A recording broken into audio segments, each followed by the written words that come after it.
లేదా? వైఎస్సీపీ అంటే భయపడుతున్నారా? రాఘవేంద్ర గారు. రాజు గారు, ముందుగా మీకు ప్యానెల్లో ఉన్నటువంటి సభ్యులందరూ కూడా గుడ్ మార్నింగ్.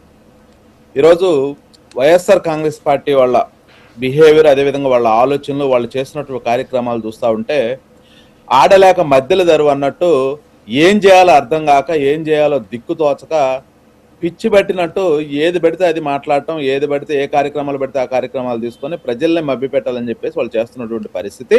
ఇప్పటికైనా సరే ఆంధ్రప్రదేశ్ రాష్ట్రంలో జగన్మోహన్ రెడ్డి గారు అండ్ ఆయన విధ్వంస రాజకీయాలు చేయడం మానేసి నిర్మాణాత్మకమైనటువంటి రాజకీయాలు చేయడం పూనుకోవాలి.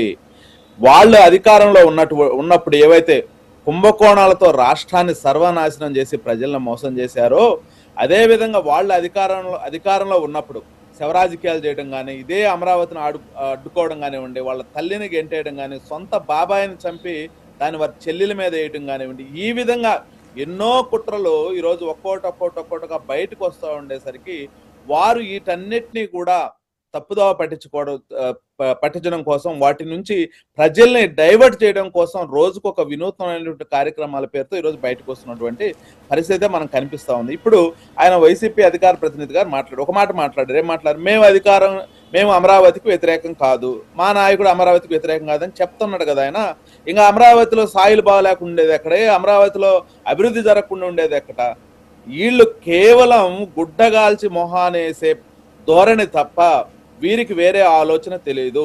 వీరు మాట్లాడారు. ఏం మాట్లాడారు? ఆయన జగన్మోహన్ రెడ్డి గారు గతంలో మాట్లాడుతూ మావిగన్ వర్సెస్ అమరావతి అన్నాడు. ఎస్, మావిగన్ వర్సెస్ అమరావతి. మేము అమరావతి నినాదంతో మేము ముందుకెళ్తాం. మీ మావిగన్ అంటే ఏంది? 2019 ఎలక్షన్కు ముందు బాబాయిని చంపేసి ఆ రోజు ఎలక్షన్ రెఫరెండంలోకి వచ్చారు. ఈ రోజు మావిగన్ అంటున్నారు. మా విజయమ్మకి గన్ను పెట్టి 2029లో మేము అధికారంలోకి వస్తామని చెప్పేసి ఆయన జగన్మోహన్ రెడ్డి గారు చెప్తా ఉన్నాడు. వాళ్ళకి ఒక క్లారిటీ లేదండి. 2019లో అధికారంలోకి వచ్చిన తర్వాత వాళ్ళు ఏం చెప్తున్నారు? వాళ్ళు 3 రాజధానులు అన్నారు. 3 రాజధానులు వైజాగ్ అన్నాడు, లేకపోతే అమరావతి అన్నాడు, లేకపోతే కర్నూలు అన్నాడు. ఇప్పుడు మళ్ళీ ఏం చెప్తున్నాడు ఆయన? ఈరోజు గుంటూరు, విజయవాడ, తర్వాత మచిలీపట్నం తీసుకొని రోడ్డుకు ఆ పక్కన ఈ పక్కన ఏవైతే బిల్డింగ్స్ కట్టుకొని ముందుకెళ్తాం. ఇప్పుడు కట్టుండే బిల్డింగ్స్ గురించి ఏం చేయాలా సమాధానం చెప్పంటే ఇప్పటిదాకా కూడా సమాధానం లేనటువంటి పరిస్థితి మనం చూస్తా ఉన్నాం. ఒకటి రాజు గారు, వైసీపీ వాళ్ళు కానీ లేకపోతే రాష్ట్రంలో ఉండే ప్రజలందరూ కూడా ఒకటి అర్థం చేసుకోలేదంటే, ఏ రాష్ట్రం అయినా సరే అభివృద్ధి చెందాలంటే 4 పిల్లర్స్ అవసరం. ఏంటి? రాష్ట్ర అభివృద్ధి, సంక్షేమం, అదే విధంగా రాష్ట్రానికి అవసరమైన